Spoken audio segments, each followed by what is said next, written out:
بسم اللہ الرحمن الرحیم۔ قرآن مجید کا پیغام عمل، 12واں پارہ۔ زمین پر چلنے والے ہر جاندار کا رزق اللہ کے ذمے ہے۔ تم روزی کمانے سے زیادہ اس کی فکر کرو کہ تمہارا عمل زیادہ سے زیادہ اچھا ہو۔ یاد رکھو، اللہ نے تمہاری روزی کا بہترین انتظام یوں ہی نہیں کیا ہے، اس نے یہ سارا انتظام تمہارے عمل کا امتحان لینے کے لیے کیا ہے۔ صبر کرو اور نیک عمل کرو۔ پریشانی آئے تو مایوسی اور ناشکری کا مظاہرہ مت کرو، اور اللہ نعمتوں سے نوازے تو خوشی کے مارے آپے سے باہر نہ ہو جاؤ۔ آخرت کے لیے جینا سیکھو۔ جو لوگ صرف اور صرف دنیا کی رونقوں کے لیے جیتے ہیں، ان کو جو بھی ملنا ہے وہ یہیں مل جاتا ہے۔ آخرت میں ان کے لیے آگ کے سوا کچھ نہیں ہوگا۔ اللہ کے راستے سے لوگوں کو روکنا اور اس میں ٹیڑھ پیدا کرنے کی کوشش کرنا صریح ظلم ہے۔ اس ظلم کا ارتکاب وہی کرتا ہے جو آخرت پر ایمان نہ رکھتا ہو۔ ایسے مجرم اللہ کی پکڑ سے بھاگ نہیں سکیں گے۔ دوسری طرف وہ لوگ ہیں جو اللہ پر ایمان رکھتے ہیں، نیک عمل کرتے ہیں اور اپنے رب کے ہو کر زندگی گزارتے ہیں، ان کے لیے ہمیشہ ہمیش کی جنت ہے۔ دونوں کردار سامنے رکھ کر سوچو کہ اندھے اور بہرے بن کر زندگی گزارنا اچھا ہے یا دیکھنے اور سننے والا بن کر زندگی گزارنا اچھا ہے۔ اللہ کے رسولوں کی تاریخ پڑھو۔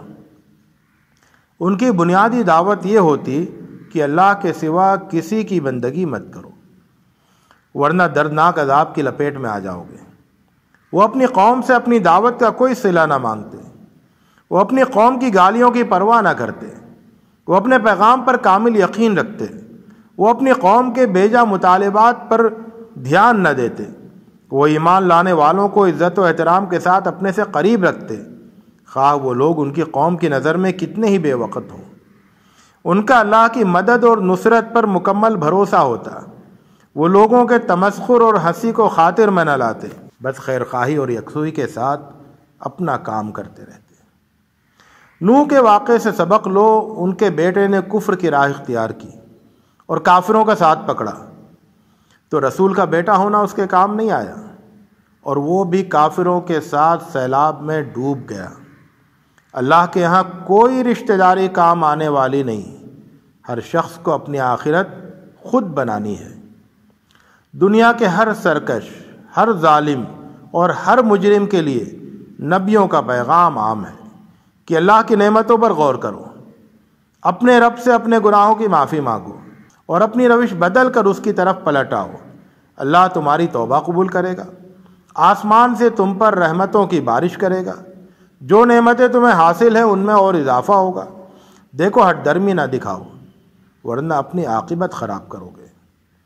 اگر تم اللہ کے دین کی دعوت لے کر اٹھے ہو تو اس دعوت کی عملی تصویر بن جاؤ۔ جن باتوں سے لوگوں کو روکتے ہو ان باتوں سے خود بھی رکو۔ لوگوں کی اصلاح کے لیے اپنی ساری توانائیاں نچوڑ دو۔ تمہیں کامیابی جب بھی ملے گی اللہ کی توفیق سے ملے گی۔ اسی پر بھروسہ رکھو اور اسی سے لو لگاؤ۔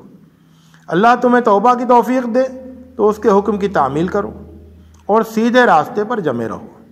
حدود کا خیال کرو، اللہ کی نگرانی کا احساس رکھو اور ظالموں کی طرف ذرا بھی نہ جھکو، ورنہ ان کے ساتھ تم بھی آگ کی لپیٹ میں آ جاؤ گے۔ دن میں بھی اور رات میں بھی نمازیں پڑھو، نیکیوں کا اہتمام کرو۔ نیکیاں برائیوں کو دور کر دیتی ہیں۔ اللہ کی ہدایت سے ذہن کو روشن رکھو، صبر سے کام لو، زندگی میں اچھے سے اچھے کام کرو۔ اللہ تمہارا اجر ضائع نہیں کرے گا۔ برے کاموں سے اور زمین میں فساد پھیلانے سے لوگوں کو روکتے رہو، چاہے لوگ برائیوں میں ملوث رہیں اور عیش و عشرت میں ڈوبے رہیں، مگر تم اپنی ذمہ داری ادا کرتے رہو۔ اللہ کی کتاب میں رسولوں کے قصے پڑھو، ان قصوں سے تمہارے دلوں کو مضبوطی حاصل ہوگی، تمہیں حقیقت کا علم ملے گا، نصیحت اور یاد دہانی حاصل ہوگی۔ ایمان نہ لانے والے اپنا کام کر رہے ہیں، تم بھی اخلاص اور یکسوئی کے ساتھ اپنا کام کیے جاؤ۔ اللہ کی بندگی کرو اور اس پر بھروسہ رکھو۔ شیطان سے ہمیشہ ہوشیار رہو۔ شیطان انسانوں کا کھلا ہوا دشمن ہے۔ وہ بھائی کو بھائی سے لڑا دیتا ہے۔ اس کی چالوں سے بہت زیادہ چوکنا رہنے کی ضرورت ہے۔ زندگی اچھے سے اچھے طریقے سے گزارنے کی کوشش کرو۔ اللہ تمہیں علم اور حکمت سے نوازے گا۔ اللہ کی نعمتوں کو یاد کرو اور اس کا شکر ادا کرو۔ اپنے دل میں اپنے محسن سے محبت کے چراغ روشن رکھو۔ یہ چیز تمہارے رب کی برہان بن کر تمہیں ہر طرح کی بدی اور بے حیائی سے محفوظ رکھے گی۔ اگر تم پاکیزگی چاہتے ہو تو یوسف کو اپنے لیے اسوہ بناؤ۔ صرف ایک عزیز کی بیوی ہی نے نہیں، مصر کی نہ جانے کتنی حسیناؤں نے ان پر اپنے اپنے جال پھینکے، مگر وہ عفت و طہارت کے ایک فرشتے کی طرح پاک دامنی کا پہاڑ بنے رہے۔ بے حیائی کے طوفان آتے اور جاتے رہے لیکن ان کے پاک دامن پر ایک چھینٹ بھی نہیں آئی۔ یوسف سے سیکھو کہ اللہ کے نیک بندوں کی کیا شان ہوتی ہے کہ وہ دنیا کی حرام لذتوں کے مقابلے میں جیل کی تکلیفوں کو سینے سے لگاتے ہیں۔ دنیا حیوانی لذتوں کی طرف دوڑ رہی ہوتی ہے اور وہ ان حیوانی لذتوں سے دور رہنے میں لذت محسوس کرتے ہیں۔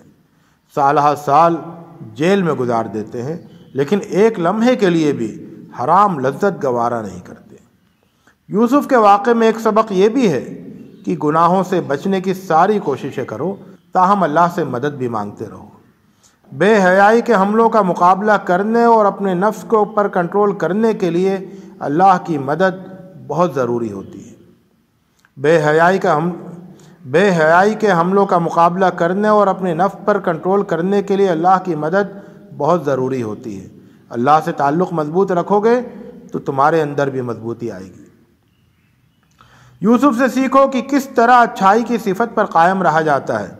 تمہیں سخت سے سخت آزمائشوں سے دوچار ہونا پڑے تب بھی تمہارے حسن سیرت میں کوئی فرق نہ آئے، تم ہر حال میں اور ہر جگہ محسنین کی شان پر قائم رہو۔ یوسف سے سیکھو کہ جو لوگ اللہ کے دین کی دعوت لے کر اٹھتے ہیں وہ کبھی اپنے کام سے غافل نہیں ہوتے۔ حالات کی سختیوں میں بھی وہ دین کی تعلیمات عام کرتے ہیں۔ اللہ کے ساتھ شرک کرنا تمہیں زیب نہیں دیتا۔ اللہ نے تمہیں کسی اور کی بندگی کے لیے نہیں پیدا کیا۔ یہ اللہ کا بہت بڑا فضل ہے، اس فضل پر اس کا جتنا شکر ادا کیا جائے کم ہے، لیکن انسان ناشکری پر تلا رہتا ہے۔ وہ اس فضل پر اللہ کا شکر ادا کرنے کے بجائے اللہ کے ساتھ دوسروں کو شریک ٹھہرانے لگتا ہے۔ عقل سے کام لو اور صرف اللہ کی بندگی کرو۔ یوسف کی بے لوثی اور خیرخواہی کو دیکھو۔ جن لوگوں نے انہیں برسوں جیل کی مصیبتوں میں رکھا ان کو کتنے خلوص سے سجھایا کہ وہ برسوں کی قحط سالی سے کیسے راحت پا سکتے ہیں۔ وآخر دعوانا ان الحمد للہ رب العالمین۔